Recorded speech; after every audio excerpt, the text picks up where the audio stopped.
चर्चां सिञ्चति शोषयत्यपि मिथो विस्पर्धते वा सकृत्। चर्चां सिञ्चति शोषयत्यपि मिथो विस्पर्धते वा सकृत्। नेत्राद्वन्द्वमुरश्च यद्विरहितो वाष्पायमाणं मम। हन्तस्वप्नशतेऽपि दुर्लभतर प्रेक्षोत्सवा प्रेयसी। प्राप्योत्सङ्गमतर्कितं मम कथं साराधिका वर्तते।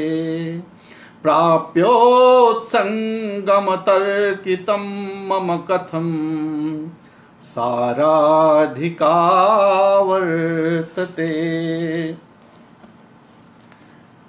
संस्कृतम भारतम के इस आमुख पटल पर आप सभी सहृदय श्रोताओं, दर्शकों, आदरणीय गुरुजन, प्रियजन, मित्रजन, सुहृदजन, स्नेहीजन और अपने विद्यार्थीगण, आप सबका हार्दिक अभिनंदन करता हूं। और रत्नावली नाटिका के पाठक क्रम में आज हम उस प्रसंग की ओर अग्रसर हो रहे हैं। कल आपने देखा कि कल के प्रसंग में जहाँ विदूषक वत्सराज उदयन का मिलन सागरिका से कराने के लिए सागरिका को महारानी वासोदत्ता के वेश में उसको मिलाने का जहाँ पर उपक्रम वो करना चाह रहा था, सागरिका के पहुँचने के पूर्व ही ये सूचना महारानी वासोदत्ता को जब मिली तो वो कांचनमाला को लेकर के उनसे पहले वहाँ पर वो पहुँच गई और उस सागरिका को हुई नहीं, सचमुच वास्तविक वासोदत्ता को ही सागरिका, वो तो ये जान रहा था कि सागरिका वासोदत्ता का वेश परिवर्तन करके आने वाली है, तो वह सागरिका को ही संबोधन करते हुए वासोदत्ता, साक्षात जो वासोदत्ता पहुंच चुकी हैं महारानी, उनको वो उसी संबोधन से वो बुलाता है और उनसे सारी आपने देखा कि उनकी किस किस तरह से प्रशंसा किया।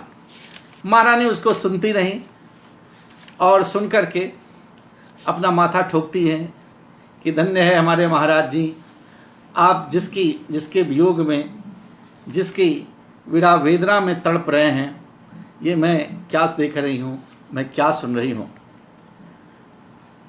जब वत्सराज उदयन को यह ज्ञात हो जाता है कि वस्तुतः अरे ये तो महारानी स्वयं यहाँ पर पधारी हैं, तो अब वो लज्जा से भर उठता है और उनसे अनुनय विनय प्रार्थना और क्षमा करने के लिए यहाँ तक कहता है, राजा देवी एवं प्रत्यक्ष दृष्टव्य लीकः। महारानी कहती हैं कि इसमें तुम्हारा अपराध क्या है? अपराध तो मैंने किया है जो तुम्हारे इस प्रथम समागम में जिस सागरिका से मिलने के लिए तुम यहाँ उत्कंठित और इतना व्याकुल हो, तुम तो वस्तुतः उसके लिए व्याकुल, सारे संबोधन सारी प्रशंसा तो उसके लिए कर रहे थे। अपराधी तो मैं हूँ जो तुम्हारे इस प्रथम समागम में आकर इस तरह से मैं खलल डाल रही हूँ। तो फिर भी राजा कहता है, देवी एवं प्रत्यक्ष दृष्टव्य लीकः किम ब्रवीमि। अरे महारानी, मैं तो, आपने तो मुझे रंगे हाथ पकड़ लिया है, मुझे तो आपने प्रत्यक्ष सब देख लिया, सब जान लिया है। अब मैं आपसे मैं कौन सा सच अब छिपा सकता हूँ देवी। अब तो इस प्रकार प्रत्यक्ष देखे गए अपराध वाला मैं आपसे कैसे अपनी सफाई बताऊं, कैसे कहूं। फिर भी प्रार्थना कर रहा हूं। पादयोः पतति, उनके पैरों पर पड़ता है, मैं तुम्हारे पैरों पर पड़ रहा हूं। अब ये स्थिति उसकी आ गई और पैर पर पड़ते हुए वो आगे फिर कहता है, वसंत तिलका छंद में ये प्रसंग है। आताम्रतामपनयामि विलक्ष एष लाक्षाकृतां चरणयोस्तव देवि मूर्ध्ना कोपोपरागजनितां तु मुखेन्दुबिम्बे हर्तुं क्षमो यदि परं करुणामयि स्यात्, हर्तुं क्षमो यदि परम करुणामयि स्यात्। कहता है आताम्रताम अपनयामि विलक्ष एष लाक्षाकृतां चरणयोस्तव देवि मूर्धना कोपोपरागजनितां तु मुखेन्दुबिम्बे हर्तुं क्षमो यदि परम करुणामयि स्यात्। अब उसके पैरों पे पड़ता है वासवदत्ता के महारानी, मैं तुम्हारे पैरों पे पड़कर क्षमा याचना चाहता हूँ। और क्या क्या कहता है? कहता है, हे देवी विलक्षः अहम तव चरणयोः लाक्षाकृताम् आताम्रताम् एष मूर्धना अपनयामि। हे देवी वासवदत्ते विलक्षः, विलक्षः लज्जितः, गर्हित कर्मणा लज्जिता, इस गर्हित कर्म, इस निंदनीय कार्य को, इस परिकीया तो प्रेम के चक्कर में, इस परिकीया प्रेम के चक्कर में मैं लज्जित, लज्जा का अनुभव करने वाला, ऐसा अहम, ये मैं, तव चरणयोः, तव पादयोः, लाक्षया, कहते लाक्षया जतुरागेण कृताम जनिताम आताम्रताम ईसद अरुणिमाम मूर्धनाम, यानी शीर्षा चरणयोः संघर्षणम कृत्वा अपनयामि दूरी करोमि। कहा, हे महारानी, इस कहते हैं निंदनीय अपराध करने के कारण लज्जा का अनुभव करने वाला मैं, लज्जा से युक्त हुआ मैं, तव चरणयोः, तुम्हारे चरणों की, तव चरणयोः, तुम्हारे चरणों की, कैसे चरणों की? लाक्षाकृताम चरणयोः, लाक्षारस जिसको महावर से, महावर द्वारा की गई, जिसको महावर के नहीं, महावर से रंगे होने के कारण, जिसकी महावर के द्वारा, लाक्षारस द्वारा की गई किंचित अरुणिमा को, यानी लालिमा को, जिसको, जिस महावर से तुम्हारे पैर रंगे गए हैं और उस रंगे होने से जो लाल वर्ण के दृष्टिगत हो रहे हैं ना, तो कहा तुम्हारे चरणों की लाक्षारस यानी महावर द्वारा की गई किंचित कुछ लालिमा को, अरुणिमा को मैं कैसे करता है? अपने मूर्धना, अपने सिर से, अपने सर से, कैसे? अपने आताम्रताम एष मूर्धना अपनयामि, अपनयामि यानी दूर करता हूं। कैसे दूर कर रहा हूं? लालिमा को दूर करता। लालिमा कैसे दूर कहा? अपने सिर से रगड़ रगड़ करके घिसाकार, हे महारानी, मैं तुम्हारे पैरों पे, ऐसे पैरों पर जो लाक्षास महावर से रंगे हुए लाल वर्ण वाले हैं, लाल रंग के हैं, तो इनकी लालिमा को मैं अपने सर को इस पर टेक टेक कर, अपने पैरों को तुम्हारे चरणों पर अपने सर के द्वारा रगड़ रगड़ कर इस लालिमा को अपनयामी, मैं इसको छुटाना चाहता हूँ। मैं इतना तुमसे, मैं बार बार तुम्हारे पैरों पर गिर करके, यहाँ तक कि इसकी रगड़ से तुम्हारी पैरों की लालिमा छूट जाए, इस तरह से मैं इतना प्रयास कर रहा हूँ, इतना मैं सर झुका रहा हूँ, तुम्हारे पैरों पर अपना सर रख करके रगड़ रहा हूँ, जिससे तुम्हारी ये लगी हुई पैरों में महावर भी अपने आप छूट जाए। इतना मैं, ये राजा इतना जो है वासवदत्ता के प्रति अभी कहता है, हे महारानी, मैं तुम्हारे चरणों में पढ़ करके, और कैसे चरण है? ऐसे चरण जो लाक्षारस, जो महावर के रंगे जाने से लाल वर्ण के हो गए हैं, तो इस लालिमा को मैं बार बार अपने सर को तुम्हारे चरणों पर रखकर और उसे रगड़ रगड़ के उस लालिमा को छुटाने का प्रयास करता हूँ। यानी तात्पर्य, ये कहने का तात्पर्य कि मैं बार बार तुम्हारे चरणों पर अपना सर झुका करके, अपना सर रगड़ रगड़ करके तुमसे क्षमा याचना चाहता हूँ कि तुम अपना जो है तुम ये मुझे माफ कर दो, क्षमा कर दो।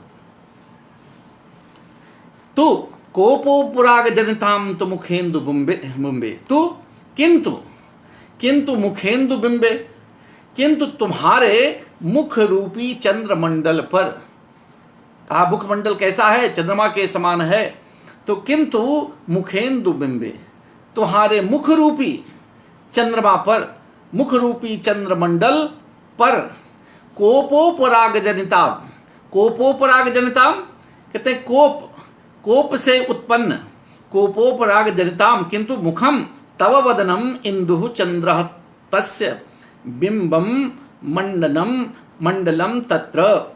यह कोपोपरागः क्रोध रूप राहोः स्पर्शः तेजः जनिताम आतामृताम हर्तुम क्षमा समर्था श्याम।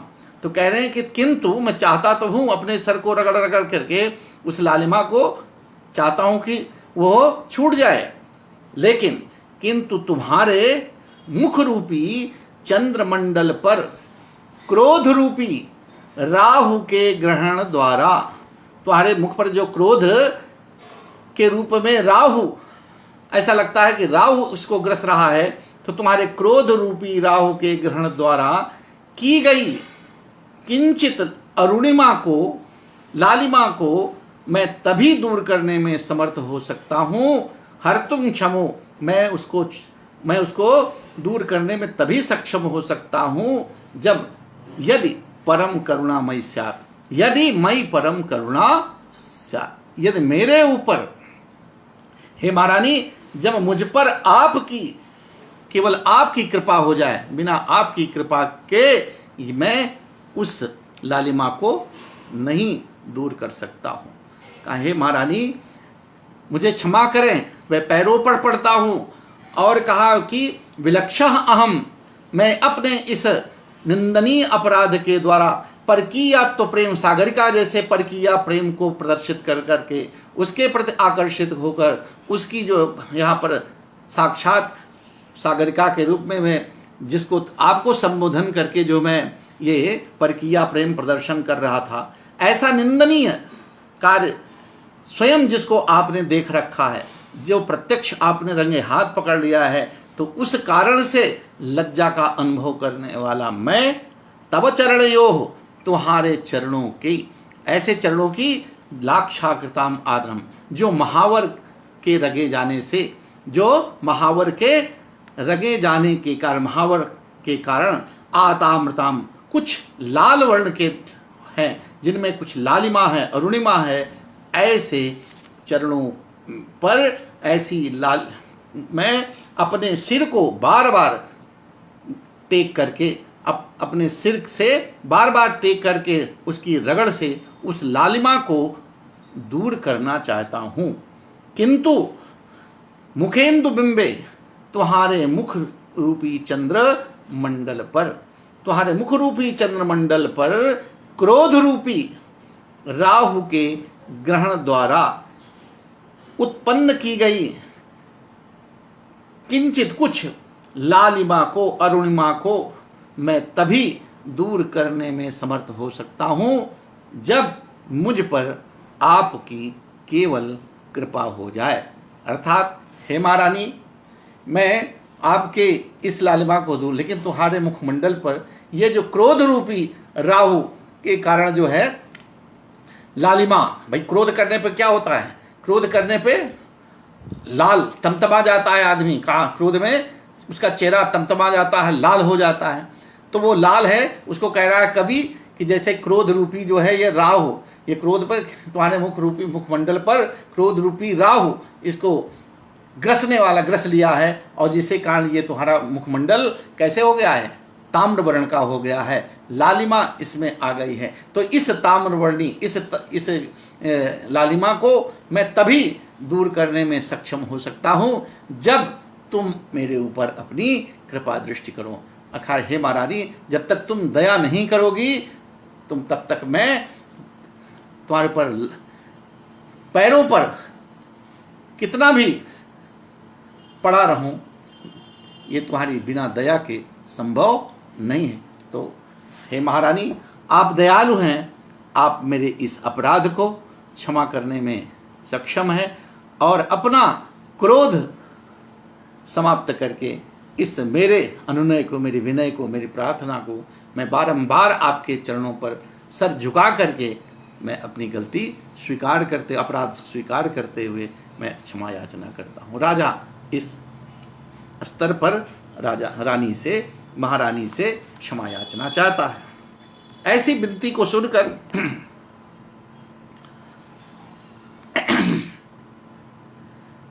अब यहाँ पर मुखेंदु बिंबे, अब ये रूपक अलंकार है, मुख पर चंद्रमा का आरोप है कि मुख पर क्रोध है। जो मुख पर क्रोध है तो ऐसा लगता है कि मुख रूपी चंद्रमा पर जैसे राहु ग्रस्त है, तो राहु जब ग्रस्त है तो चंद्रमा में जब ग्रहण पड़ता है तो वो ताम्रवर्ण का लाल हो जाता है। और रानी का जो गौरवर्ण का मुंह है, इसमें जब क्रोध उसका है तो क्रोध के कारण उनका मुंह भी लालिमा है। तो उस लालिमा को वो छुड़वाना चाहता है, पैरों पर पड़ के उसको हटाना चाहता है, लेकिन उनके पैरों की और उनके पैरों की भी उस लालिमा को भी हटाना चाहते जो महावर से रंगे हुए हैं। अपने सर को झुका करके पैरों पर रख करके रगड़ के उसको छुड़वाना चाहता है, लेकिन कहता है हे महारानी, इस मुख रूपी तुम्हारे चंद्रमंडल पर जो क्रोध रूपी जो राहु के कारण लालिमा है, उसको मैं तब तक नहीं हटा सकता हूँ जब तक आपकी कृपा दृष्टि न हो। जब इतना अनुनय विनय करता है तब मुखेंदु में यहाँ रूपक अलंकार है, राहुग्रस्ते तुंदोत पूर्णिचा सोपप्लवो परक्तोद्दौ। और अब वास्तव दत्ता इतना जब अनुनय विनय सुनती है, हस्ते न वारयंती, अब वो पैरों पर पड़ रहा है तो हाथ से उसको रोकती हुई, राजा को रोकती हुई, आर्यपुत्र उत्तिष्ठ उत्तिष्ठ, अरे आर्यपुत्र उठिए, आप उठिए, निर्लज्जा खलु सजनो, अरे आप क्यों लजाते हैं, लज्जा तो यह व्यक्ति है, मैं अभागन, मैं तो लज्जा तो मुझे आनी चाहिए। निर्लज्जा खलु सजनो यह आर्यपुत्रस्य ईदृशम हृदयम ज्ञात्वा पुनरपि कुप्यति। अरे लज्जा तो कहा कि हे महाराज, आप क्यों लज्जित होते हैं, निर्लज्ज तो यह व्यक्ति है, यानी अपने को कहते हैं निर्लज्ज तो यह व्यक्ति है, ये अपने को कहते मैं हूँ जो आर्यपुत्र के इस प्रकार के अर्थात सागरिका के लिए जो व्याकुल यहाँ बैठा है, जो सागरिका के लिए यहाँ पर अभिसार के लिए बैठा है, तो इस प्रकार की जानकारी होते हुए इस प्रकार के सागरिका के लिए व्याकुल अंतःकरण को जानकर भी, तुम्हारे इस हृदय को पहचान कर भी, जानकर भी, फिर भी मेरा ये व्यक्ति अर्थात मेरे द्वारा क्रोध किया जा रहा है, क्रोध हो रहा है, कोप कर रहा है, ये व्यक्ति जो क्रोध कर रहा है अपने को कह रही है, तो निर्लज्ज तो मैं हूँ, तुम क्यों लज्जा कर रहे हो, अर्थात निर्लज्ज तो मैं हूँ जो आप जैसे व्यक्ति पर नाराज हो रही हूँ, क्रोध कर रही हूँ। अतः आर्यपुत्र कहता है, आर्यपुत्र तत्सुखम तिष्ठतु आर्यपुत्र, तो हे आर्यपुत्र आप जो सुखपूर्वक रहिए, आप प्रसन्न चित्त से जो कर रहे थे आप करो, उसकी हंसी में व्यंजना है। हे महाराज, हे आर्यपुत्र, जो कर रहे थे आप खुशी से करो, करो, जो कर रहे थे करो। अहम गमिष्यामि, मैं तो चली, मैं जा रही हूँ, और तुम जो खूब जो करना चाह रहे थे अब खुशी से करो, अब मैं जा रही हूँ। कांचन माला उसके साथ में है, तो कहती भर्तृ कुरु प्रसादम, अरे महाराज तुम्हारे पैरों पर पड़े हैं तो थोड़ा थे कुछ प्रसादम, इन पर कुछ कृपा तो करो। कांचन माला उनकी साथ रहने वाली है, स्वामिनी कृपा करें, कुछ दयालु बने। इस प्रकार एवं चरण पतितम महाराजम उज्जत्वा गताया देव्याः पश्चातापेन भवितव्यम। कह रहे महारानी आप इनको, ये चरणों पर पड़े हुए महाराज को छोड़कर जा तो रही हैं, लेकिन बाद में भी आप पश्चाताप करेंगे। आप छोड़कर गई हुई देवी को अवश्य ही पश्चाताप होगा। अभी आप इनको चरणों में ये पड़े हुए आपसे क्षमा याचना कर रहे हैं और आप इनको छोड़ के चल रही हैं, अभी आपको थोड़ी देर, कुछ ही देर में आपको अपने इस किए पर पश्चाताप होगा। इत निष्कांते, तदे ही, अच्छा आइए, नहीं, तो भवितव्यम।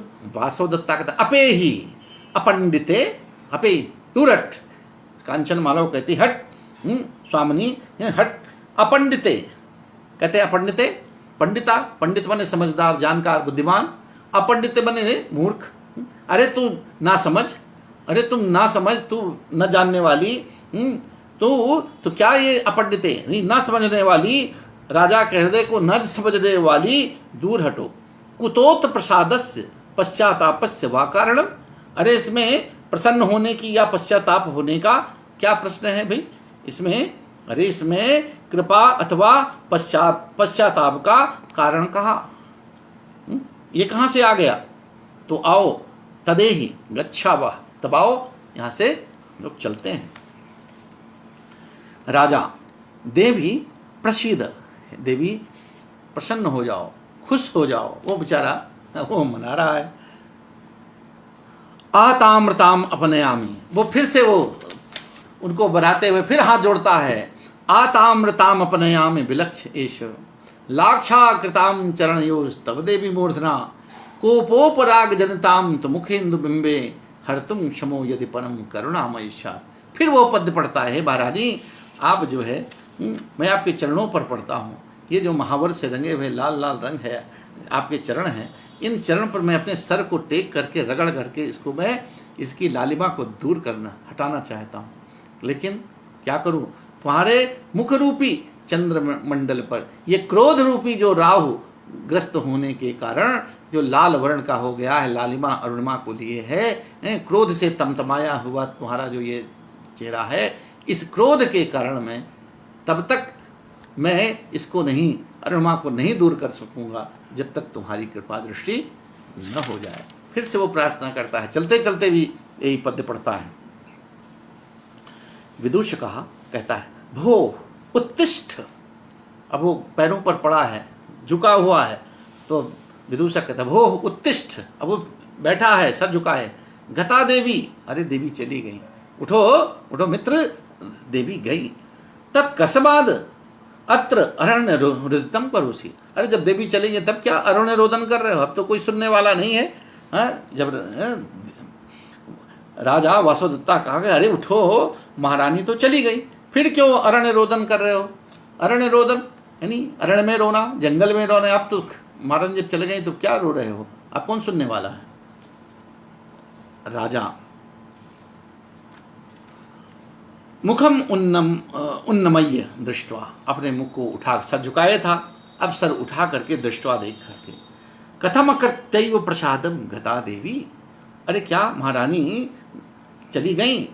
महारानी कहते हैं क्या ये बिना कृपा ही कर किए ही, कथम अकृत्यैव प्रसादम, प्रसादम बने कृपा, प्रसाद नहीं, बिना कहते कृपा करे ही, बिना दया दिखाए ही, बिना कृपा किए ही वो, अर्थात बिना माफ किए ही मुझको ये चली गई। विदुष कहा कथम न कृता प्रसादो। अरे क्यों नहीं किया भाई, उन्होंने कृपा क्यों नहीं किया? यद्याप अक्षत शरीर उत्तिष्ठावा। अरे इतनी कम है, इतनी उनकी कृपा कम है कि जो हम लोगों को अक्षत शरीर वाला यहाँ हम लोग बच गए हैं। अरे हमारी हाथ पैर टूटा नहीं है, इतने में तो अब तक पता नहीं कितना हाथ पैर टूट जाने, लात जूता चप्पल चल जाना चाहिए महारानी का। और तुम जो है अभी क्या समझ रहे हो कि कथम न कृता प्रसाद हो। अरे क्यों नहीं, इतना कम है, कथम क्यों नहीं कृपा किया है? यदि अद्यापि अक्षत शरीरो तिष्ठावा, अगर अक्षत शरीर हम लोगों का ये सही सलामत जगह शरीर बचा हुआ है, कहीं चोट, कहीं हाथ पैर नहीं टूटे हैं, इतना बड़ा महारानी वासवदत्ता के समक्ष अपनी स्वकीया के सामने परकीया प्रेम को प्रदर्शित करते हुए इतना बड़ा निंदनीय अपराध करके हम लोगों का हाथ पैर बचा है, ये कम प्रसाद है कि इतने में वो कुछ बोलती हैं, वो चली गई, अभी इतनी कृपा कम समझते हो, राजा को कहता है। अभी हम लोगों की अक्षत शरीर उत्तिष्ठा हुआ, हम लोग बिना अक्षत सुरक्षित शरीर वाले बैठे हुए हैं। हाँ, कहीं चोट, कोई मारपीट, कोई हाथ पैर नहीं टूटा, यही कम क्या है, तभी से सुरक्षित हैं। तो ये क्रम ये कथम न कृता प्रसाद, क्या ये उनकी कृपा इस पर ये नहीं है? राजा कहते धिंग मूर्ख, अरे छी हट मूर्ख, किम एवं उपहासिमाम, अरे तुम मेरा उपहास क्यों कर रहे हो? छी मूर्ख, क्यों इस तरह से मेरा उपहास कर रहा है, हंसी उड़ा रहा है? ननु त्वत्कृत एवायम आपतितोस्माकम महान अनर्था, अरे सचमुच इसके कारण तुम ही हो। कहा तुम्हारे बदौलत ही, तुम्हारे कारण ही मेरी ये आज ये दुर्गति हुई है। तुम न ये सब ढोंग रखते, तुम न ये सब मिलाने का प्रयास करते, और न ये सब घटना होती। तुमने ही ये सारा उपक्रम सागरिका को कहा, जाकर कहते हो सागरिका को वासवदत्ता के वेश में लाकर तुमसे मिलाऊंगा, मिलाने का यत्न करते हो। आज यही सब तुम ही इसके कारण हो। ननु त्वत्कृत एव अयम आपतितोस्माकम महान अर्थ, तुम्हारे कारण ही, तुम्हारे द्वारा ही किया हुआ ये महान अनर्थ आज हमारे ऊपर आ पड़ा है, इसके कारण तुम ही हो। क्योंकि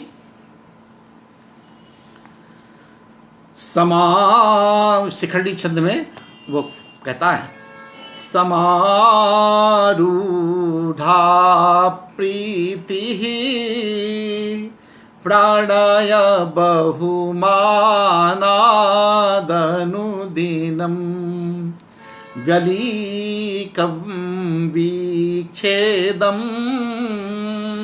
कृतमकृतपूर्वं खलु मया प्रियां चात्याद्य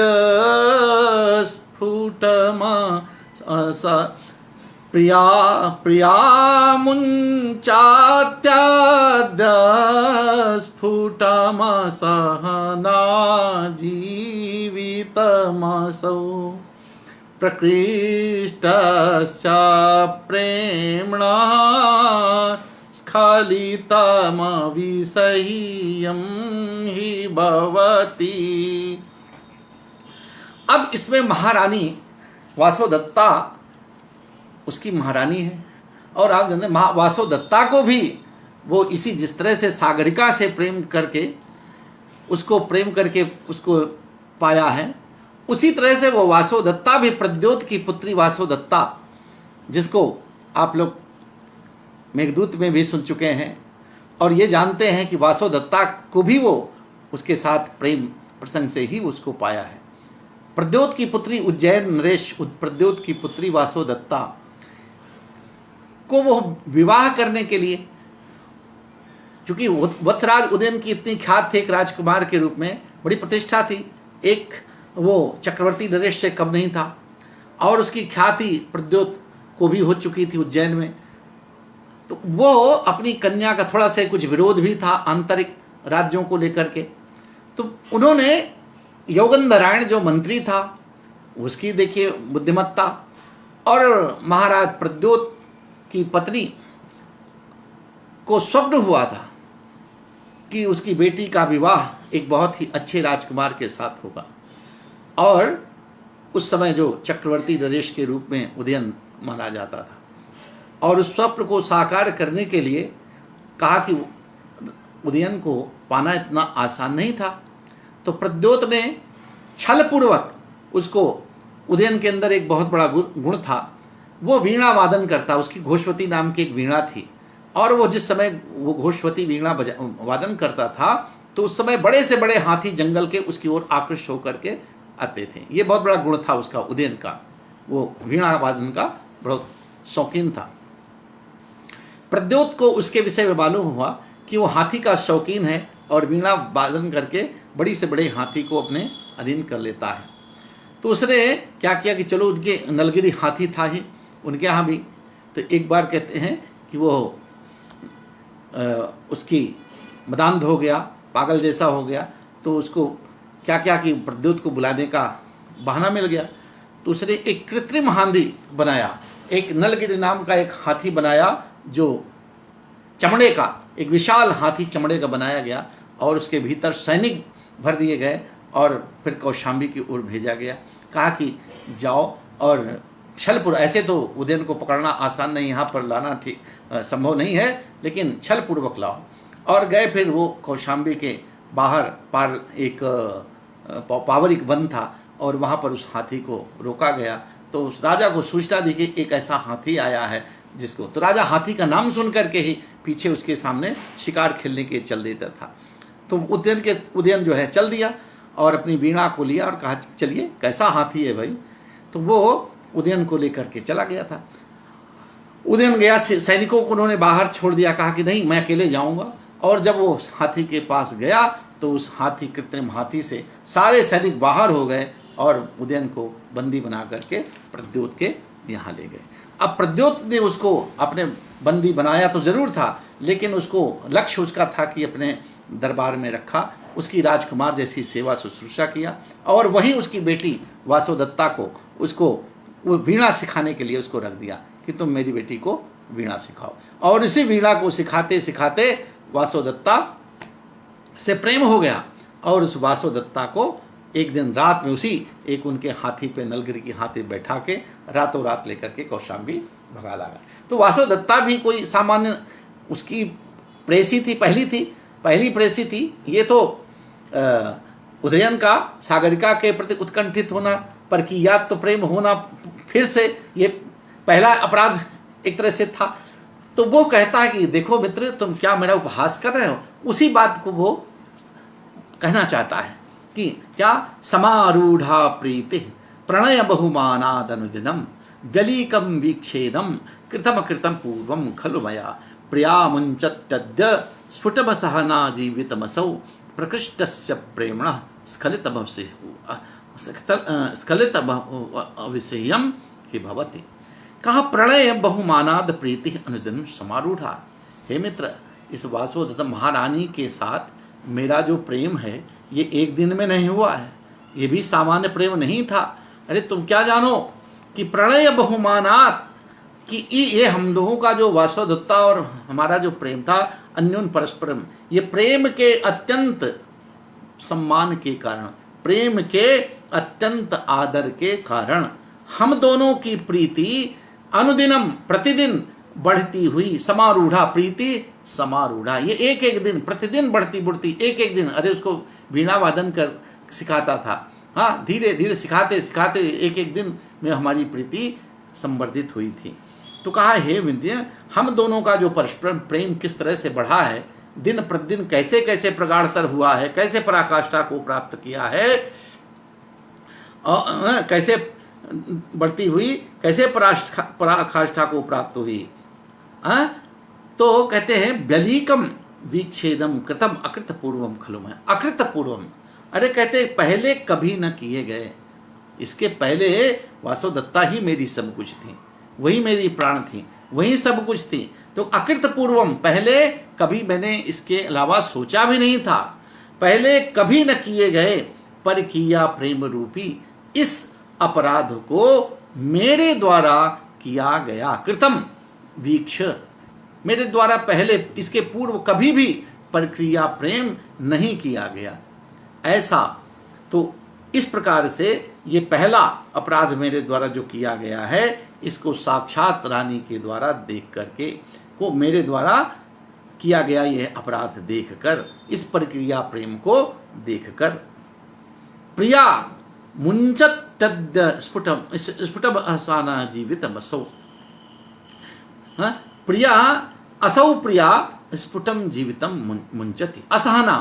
इस प्रक्रिया प्रेम को पहली बार इस प्रकार के प्रक्रिया मेरे द्वारा किए गए इस प्रक्रिया प्रेम को देखकर मेरी ये स्वकीया यानी मेरी जो महारानी है, ये प्रिया जो वासोदत्ता है, निश्चित ही क्या करेंगे, स्फुटम जीवितम मुंचति, ये निश्चित अपना प्राण त्याग देंगी, ये सह नहीं पाएंगी, ये कम नहीं, इनका भी प्रेम में कैसे हुआ है मेरे प्रति, और आज मैं जो इनके सामने ये अपराध कर रहा हूँ, इस कारण को सहन कर सकने के कारण निश्चित रूप से ये अपना प्राण परित्याग कर देंगे।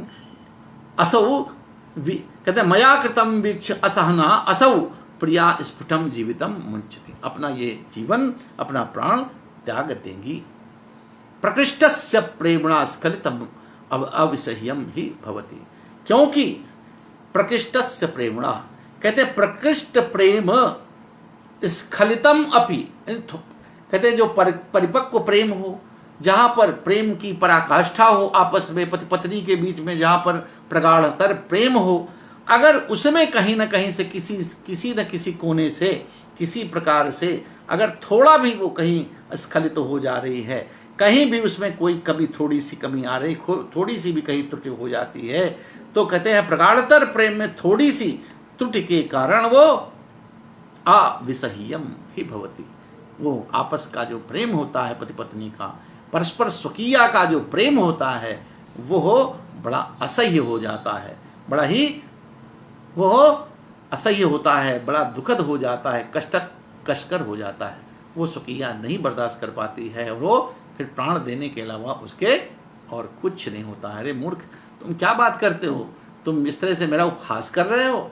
ये वासव दत्ता कि आज ये प्रत्यक्ष इन्होंने मेरा ये परकीया तो प्रेम देख लिया है, और अब ये क्या करेंगी इसको तुम नहीं समझते हो, इसको तो मैं जानता हूँ। क्यों, इनके साथ भी मेरी जो प्रेम प्रगाढ़ता हुई ऐसे नहीं हुई है।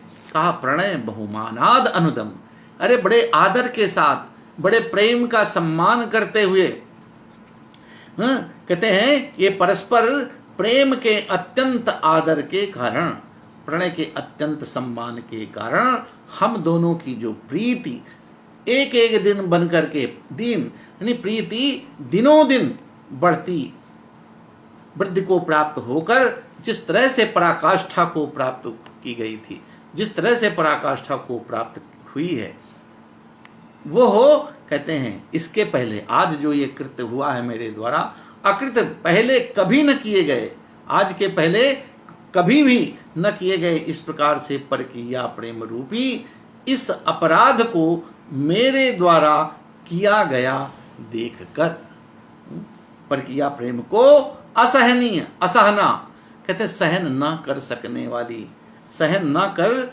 सकने वाली सा प्रिया, वो मेरी प्रिया, वो मेरी प्रियतमा वासव दत्ता निश्चय ही अपने प्राण का परित्याग कर देंगी। स्फुटम जीवितम मुंचत, अपने जीवन का परित्याग कर देंगी, अपना प्राण खो देंगी।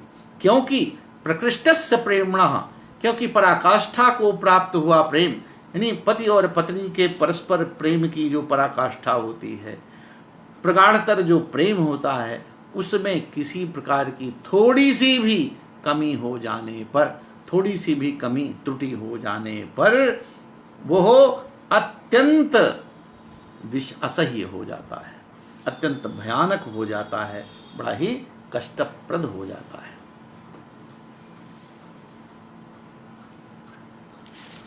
तो वह विदूषक से वासव दत्ता के प्रति भी अपनी प्रणय प्रगाढ़ता को यहाँ पर व्यक्त करता है। तो इस तरह के प्रेम के प्रसंग बहुत से कुमार संभव में, कर्पूर मंजरी में, मनुस्मृति में तमाम तरह के ये दृश्य इस मिलते हैं। प्रेमम प्रेम नीतम प्रकर्षम चेत एव प्रणयः स्मृतः, न हि दृशम मनायुष्यम लोके किंचन विद्यते यादृशम पुरुषस्येह परदारोप सेवनम। और ये परदारा सेवन हमारे यहाँ तो बहुत पाप कहा गया है। कहते ये परकिया, जब सुकिया के रहते हुए परकिया प्रेम को हमारे यहाँ बड़ा उसको निंदनीय और महापाप भी कहा गया है। ये सब राजा ज्ञानी है, राजा समझदार है, सब कुछ जानता है, फिर भी वो जो है, अब जो होना है तो हो गया, जो अपराध है तो है, हो गया है, लेकिन फिर भी वो पश्चाताप करता है, वो जानता है, वो उदात्त, वो उसका हृदय तो एक राजा का है, तो वो परदारा सेवन और को जानता है कि ये महापाप है। फिर इसलिए इस पाप को देखकर महारानी कभी भी इसको सहन नहीं कर सकती हैं, क्योंकि स्त्रियां परकीया नाम को सुनकर मूर्छित हो जाती हैं। तो पति के परकीया प्रेम को देखकर ये हमारी ये वासवदत्ता हैं, ये कैसे जीवित रह सकती हैं। इसलिए वासवदत्ता निश्चित ही अपना प्राण त्याग देंगी। ऐसी स्थिति में प्रियाहीन मेरा जीवन आगे क्या होगा, ये भी मेरे लिए अत्यंत। तो ये एक तरह से इसमें प्रेम पराकाष्ठा को प्राप्त हो जाता है। तब उस समय यदि रंच मात्र का भी कपट व्यवहार होता है तो वो उसी प्रकार भयानक हो जाता है जैसे पर्वत की चोटी से एक अनेक प्रकार से इसको कवियों ने वर्णन किया है। विशाल हिमखंड चूर चूर हो जाता है। अब विदूषक फिर कहता है, भो रुष्टा देवी किम करिष्यति इति न जानामि। अरे कहिए क्रोध के आवेश में क्रुद्ध हुई देवी क्या करेगी भगवान जाने। ये जो है कहा, कभी रुष्ट, भो रुष्टा देवी, कभी क्रोध करने वाली, कभी रुष्ट हुई, कभी रुष्ट, क्रुद्ध, कुपित, नाराज महारानी देवी क्या करेंगी पता नहीं। सागरिका पुनर्दुष्करम जीविष्यति तर्कयामि। कहा पता नहीं महारानी क्या करेंगी और सागरिका के ऊपर क्या होगा। कहा सागरिका जो इसका निमित्त है, कारण है, जो उनकी दासी है, जो उनकी सेविका है, कहते हैं उसका क्या होगा भला। किंतु सागरिका का जीना महारानी और क्या करेंगी ये तो ठीक है, ये तो पता नहीं, लेकिन सागरिका का जीना दूभर हो जाएगा। सागरिका का जीवन कैसे होगा, उसके प्रति उनका क्या व्यवहार होगा, वो क्या कौन सा दंड देंगी, यही कहा कि ये बड़ा, तो उसके लिए तो बड़ा मुश्किल होगा। तो सागरिका का जीवन बड़ा दुष्कर हो जाएगा, ऐसा सोचता हूँ, ऐसा अनुमान करता हूँ। राजा वयस्य अहमप्येनम चिंतयामि। कहा यही तो मुझे भी चिंता है मित्र। वयस्य अहमपि एवं चिंतयामि। मुझे भी ये चिंता है, जो हुआ सो हुआ, मैं तो पकड़ा ही गया रगे हाथ, लेकिन उस बेचारी सागरिका का क्या होगा, उसके प्रति उनका क्या व्यवहार होगा, मैं उसको कैसे बचाऊंगा, उसके विषय में भी चिंतित हूँ। हाँ प्रिय सागर के, अब तुमसे मैंने तो वादा कर दिया है, तुमको तो प्रिय, तुम्हारे प्रति प्रेम प्रदर्शित कर दिया है, तुमको कैसे बचाऊं। ततः प्रविशति वासव दत्ता वेशधारणी सागरिका। अब देखिए, अभी तक तो अब वासव दत्त, अब सागरिका को आना था, अब वो आ रही है। तो ततः प्रविशति, इसके बाद वासव दत्ता का वेश धारण करने वाली सागरिका अब उपस्थित होती है। इसको उपस्थित होना था पहले, लेकिन ये घटना जानती थी कि वहां वासव दत्ता का वेश धारण करके सागरिका आने वाली है। ये सूचना कहीं से मिल गई, तो कांचनमाला वासव दत्ता के साथ पहले ही आ गई। तो सारा तो भंडा फूट गया पहले ही, वो चली गई है सब जान करके। अब वासव दत्ता का वेश धारण करके सागरिका अब आई हुई है, आ गई। सागरिका सोद्वेगम दृष्ट्या नाहम अनेन विरचितेन देवी वेशेण अस्याह चित्रशालायाः निष्क्रामन्ती केनापि लक्षितास्मि। अब वो आभिसारिका जब चलती है, निकलती है घर से, तो उसको एक भय रहता है, कितना भी अंधकार हो फिर भी वो डर रहती कहीं मुझे कोई देख न ले, क्योंकि वो चोरी से आती है, छिप करके आती है, अपने प्रियतम से, अपने प्रेमी से मिलने के लिए आती है। तो हमेशा इस बात की उसको शंका रहती है। तो अपने मन में सोच रही है कि मैं तो चली तो आई हूँ, मैं देवी वासव दत्ता का वेश बना करके, मैं इस प्रकार से वेश बना करके यहाँ चित्रशाला से मैं निकलती हुई आ तो गई हूँ केनापि किसी प्रकार से, लेकिन ऐसा तो नहीं कि केनापि लक्षितास्मि, किसी ने देखा तो नहीं है, किसी ने, मुझे तो लगता है किसी ने देख नहीं पाया है, कहीं ऐसा तो नहीं किसी ने देख लिया है, उसके मन में भी है। कहा सौभाग्य से इस बनाए गए देवी के वेश में मैं चित्रशाला से निकलती हुई किसी के द्वारा देखी नहीं गई, उसको देखी तो नहीं, मुझे तो लगता है कोई किसी ने देखा तो नहीं है। तो इस समय किम करिष्यामि तद इदानीं किम करिष्यामि, तो इस समय मैं क्या करूं। चिंतयति, यह सोचती है। विदूषका भोः किम मूढ़ इव तिष्ठसि। भो, अब विदूषक को कहता है, अब वो अपने राजा से, राजा चिंता में बड़ा है, चिंतित है, तो वो उसका कहता अजी अरे भो किम मूढ़ इव तिष्ठसि, अरे क्या तुम मूर्ख जैसे, मूढ़ जैसे बैठे हो, क्या तुम जैसे मूढ़ जैसे बैठे हो। चिंतय, कहते चिंतयात्र प्रतीकारम। अब चलो इस विषय में अब चिंता सोचो, हाँ इसका उपाय सोचो, अब क्या किया जा सकता है, इसका कोई प्रतिकार सोचो। राजा तदेव चिंतयामि, कहा वही तो सोच रहा हूँ, तदेव चिंतयामि, वही सोच रहा हूँ क्या किया जाए, क्या करें, कौन सा उपाय करूँ, सोच रहा हूँ। तदेव चिंतयामि वयस्य देवी प्रसादम मुक्त्वा ना अन्यम उपायम पश्यामि, कहा देवी वासुदत्ता को प्रसन्न करने के अलावा और मेरे पास कोई उपाय नहीं हो, जिस किस तरह से वो उनको मैं खुश कर सकूं, उनकी माफ़ी मांग लूँ, क्षमा मांग लूँ, उनको वो माफ़ कर दें, बस इसके अलावा और कोई उपाय नहीं है। देवी को प्रसन्न करने के अलावा और कोई उपाय मेरे सामने नहीं आ रहा है। तदे ही तत्रैव गच्छामः, तब आओ चलो फिर से उनके पास चलते हैं। इति परिक्रामतः, इस प्रकार से वो घूमते हैं। अब जब देते हैं सागरिका विमर्श, सागरिका थोड़ा वहां पर विचार करके, वरमिदानीं स्वयमेवात्मानं उद्बुद्ध्य उपरताच न पुनर्ज्ञात संकेत वृत्तांतया देव्या परिभूतास्मि।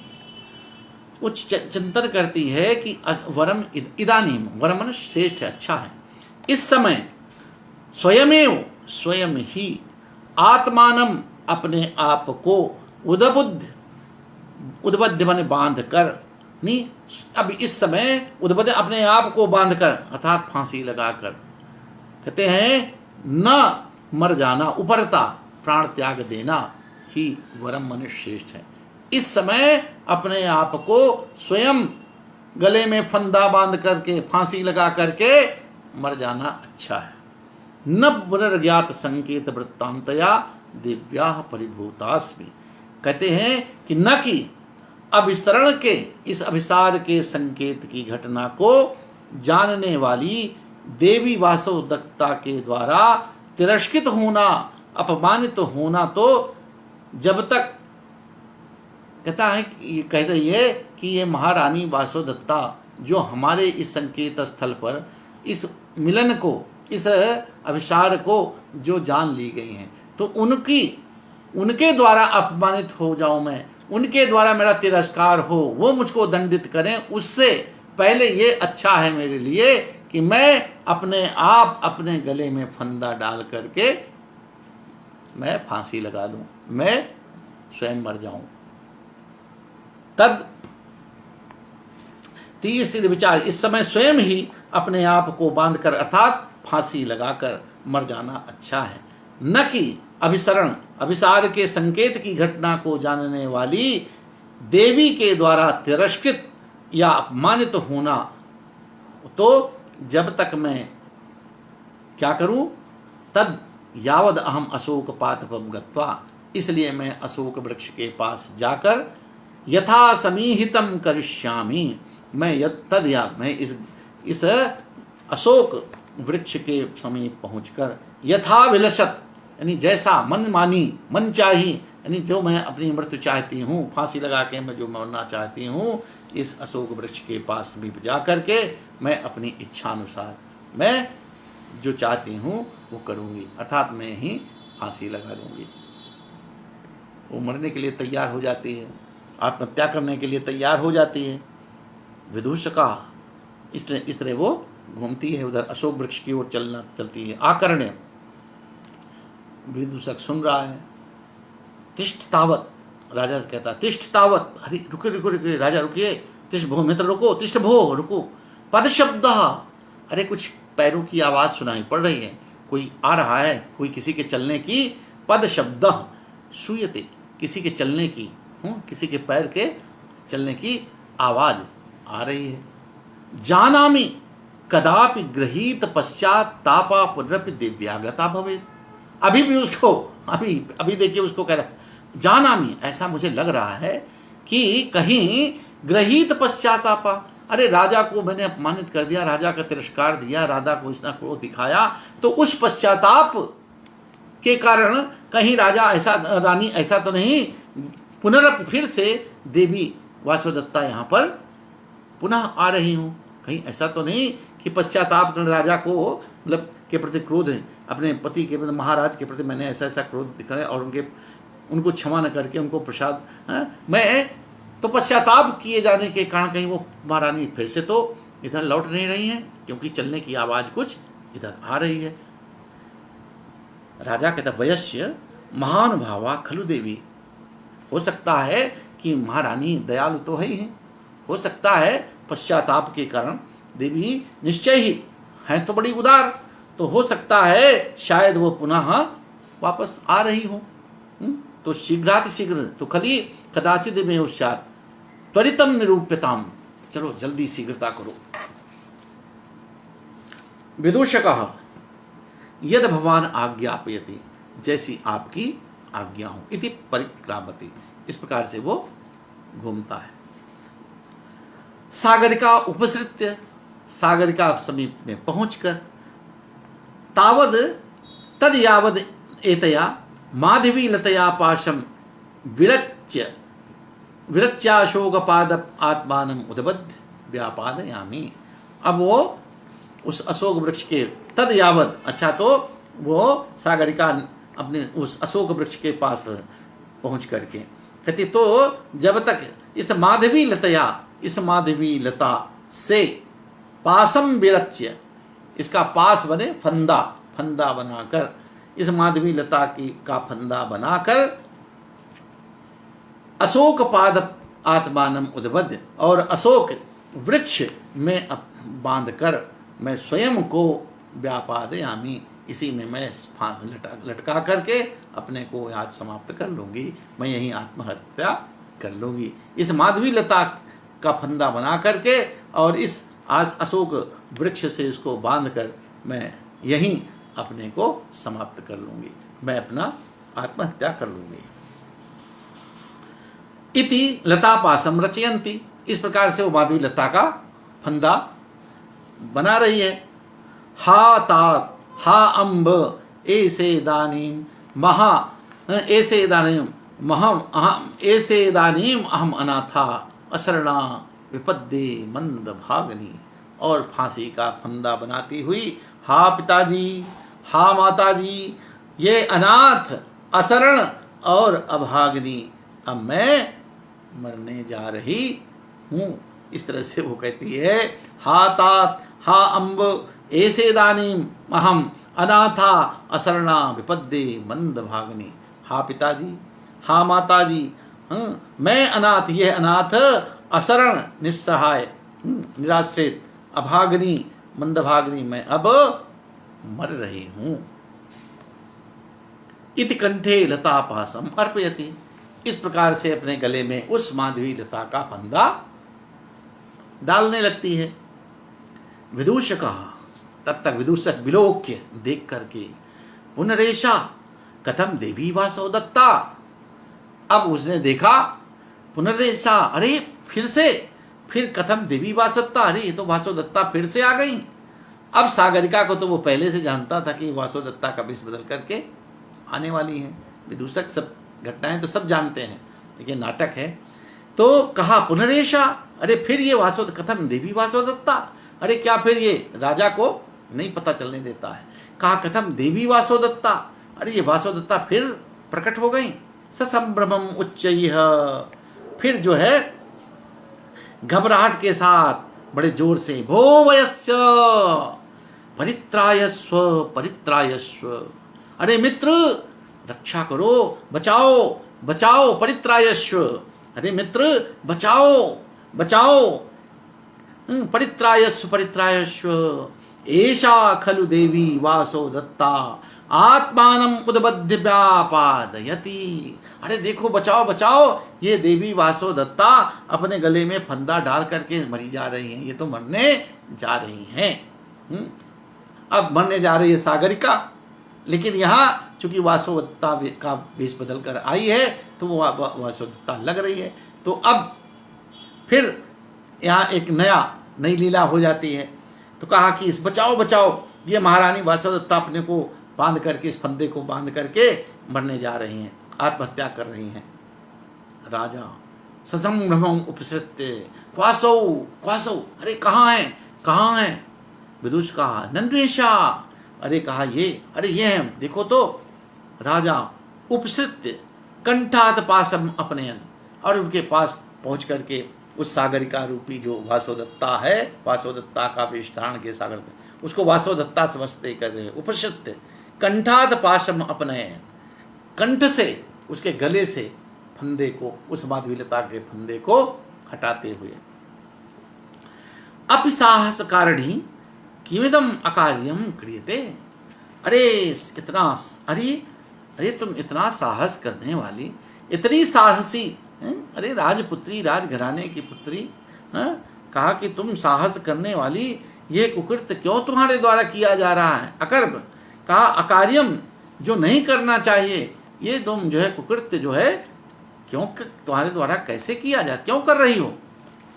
मम कंठगता प्राणाः पासे कंठगते तव अतः स्वार्थः प्रयत्नोयम त्यज्यताम साहसम प्रिये।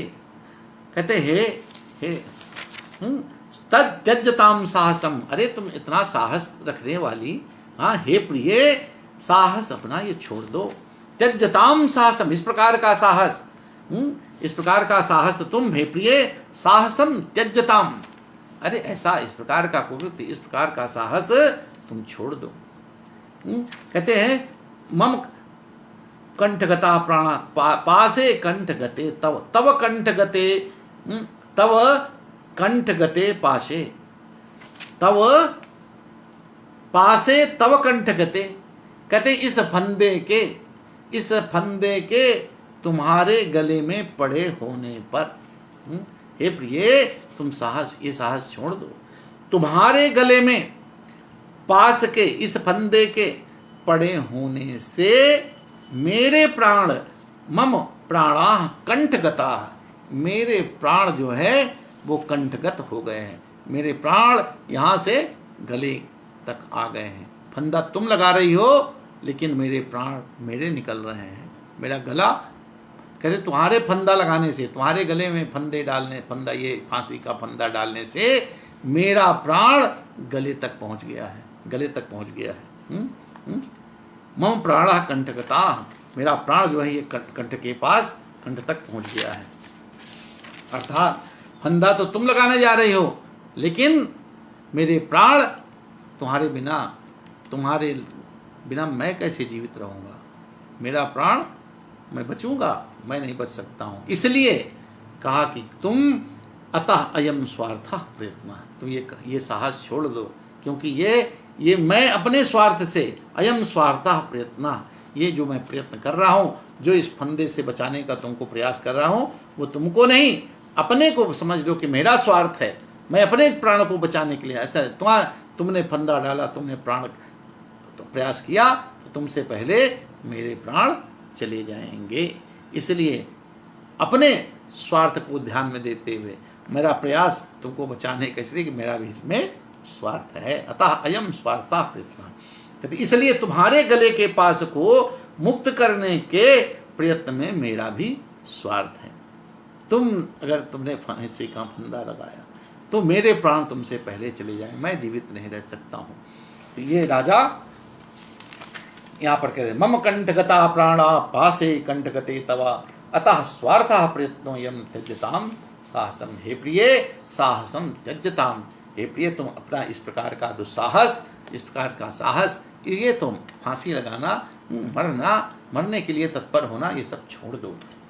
क्यों? पासे तव कंठगते सत्य, ये फांसी का फंदा तुम्हारे गले में ये फांसी का फंदा होने से मेरे प्राण मेरे गले तक, मेरे कंठ तक आ गए हैं, हो गए हैं। अर्थात इस फांसी के फंदे को देख करके मेरे प्राण स्वयं निकलने के लिए तैयार हो चुके हैं। एकदम तुमसे पहले मेरा प्राण निकल जाएगा। इसलिए तुम अपने गले के पास को अतः स्वार्थम प्रयत्न त्यज्यताम, इसलिए तुम अपने गले के इस फंदे को, फांसी के फंदे को त्याग करके मुक्त करने के इस जो मेरा प्रयत्न है, तुम्हारा इसलिए गले में पास के इस फंदे को मुक्त करने के प्रयत्न में मेरा स्वार्थ है। नहीं तुम्हारे इस फंदे को, तुमको रोक करके, तुमको मैं इस फंदे से निकाल करके, इससे छुड़वा करके, मेरा जो प्रयास है वो अपने लिए है, इसमें मेरा स्वार्थ है। तुमको बचा करके मैं भी बचा रहूँगा। यदि तुम प्रयास करती हो इस प्रकार का, तो मेरे प्राण पहले निकल जाएंगे। इसलिए तुमको बचाने में मेरा अपना स्वार्थ है कि मैं भी बच जाऊंगा। यहाँ पर मरण का कारण लतापास सागरिका के गले में है, किंतु कार्य अन्यत्र राजा के कंठ में होने से असंगति अलंकार है। आख्यात्वे भिन्न देशत्वे कार्य हेतत्व संगति है। यहाँ पर असंगति अलंकार है, अनुष्टुप छंद है। तो चलें, आज का पाठ यहीं तक आज हम यहाँ पर विराम लेते हैं, और अब तृतीय अंक के समापन के लिए हम आगे बढ़ेंगे। कल संभवतः तृतीय अंक भी हो जाएगा, तो इसलिए आज का पाठ यहीं पर समाप्त होता है। तो इस आमुख पटल पर संस्कृतम भारतम के इस आमुख पटल हमारे जो दर्शक श्रोता, हमारे जो सहृदय सब दर्शक श्रोता हैं, हमारे आदरणीय गुरुजन हैं, मित्रगण हैं, प्रियजन हैं, विद्यार्थीगण हैं, उन सब के प्रति मैं अपना हार्दिक आभार धन्यवाद निवेदित करता हूँ। प्रोफेसर मदन मोहन झा जी अभी हमें दर्शित हो रहे थे, उनके प्रति मैं विशेष अपना आभार ज्ञापन करते हुए आज का पाठ यहीं पे मैं समाप्त करता हूँ। कल हम फिर मिलेंगे। बहुत बहुत धन्यवाद, आभार।